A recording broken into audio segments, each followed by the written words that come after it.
mais ça a été dépensé d'une manière qui ne plaît pas à Dieu.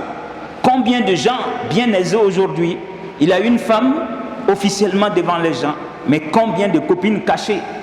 Il entretient toutes ces femmes-là.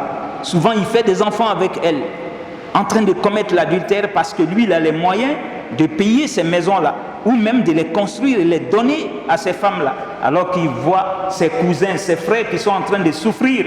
Au lieu de leur donner ces maisons, il préfère les donner à des maîtresses.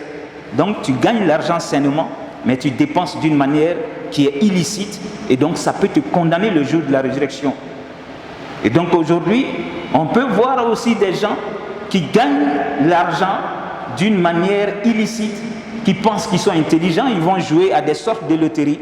Il a des millions là-bas, mais il se dit musulman. Comme l'imam ne sait pas, j'envoie à la mosquée, je vais donner une partie à la mosquée pour payer l'électricité de la mosquée, pour payer l'eau, ou même construire une mosquée, et puis dire que c'est moi qui l'ai construit. Alors d'où vient cet argent? C'est de la loterie. D'où vient cet argent? C'est le fruit de mes activités usurières. Combien de musulmans qui le font aujourd'hui?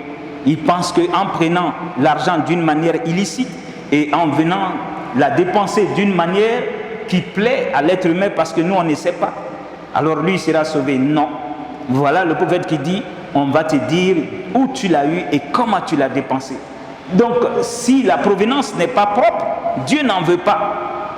Inna Allah tayyib la yaqbal illa tayyiba. Dieu est propre, il n'accepte que ce qui est propre, chers frères et sœurs.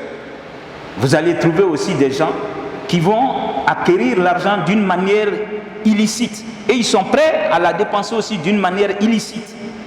Donc si tu as eu l'argent en pensant que toi tu es malin, tu es brouteur, ou même tu as des activités usurières, tu vas acquérir l'argent d'une manière illicite, et tu es prêt aussi à dépenser de cette même manière dans les boîtes de nuit, en buvant l'alcool ou en soutenant les galas et autres choses dans lesquelles on ne fait que transgresser les lois d'Allah subhanahu wa ta'ala.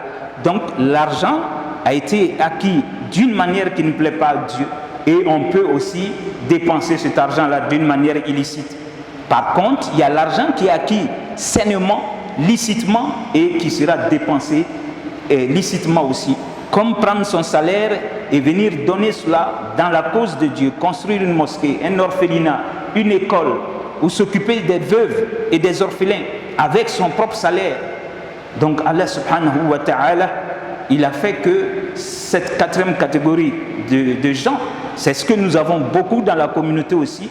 Donc Allah mette la baraka dans ce qu'il va nous confier. Brothers and sisters, Prophet Muhammad sallallahu alayhi wa sallam